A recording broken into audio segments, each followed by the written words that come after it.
รอบสองนี่ฟอนเด้อฟอนสีลงเด้อให้มันเบาๆเด้อ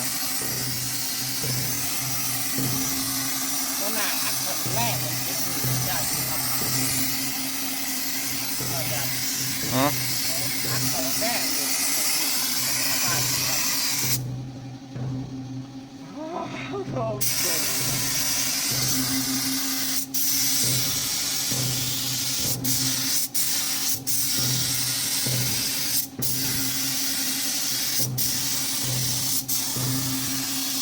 แรงกว่าแบบเลย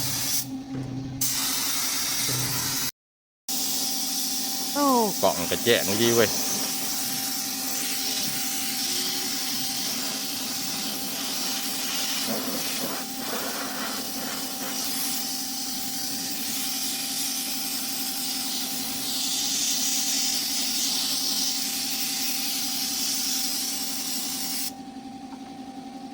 โอ้มันห่างใกล้ห้ามได้มันนี่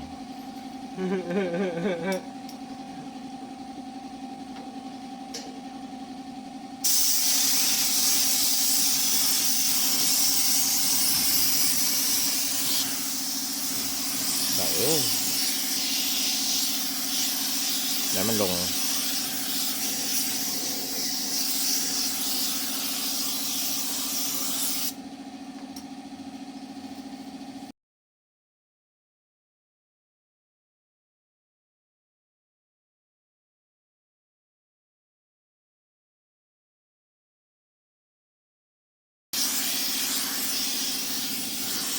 ยังจืดอยู่ได้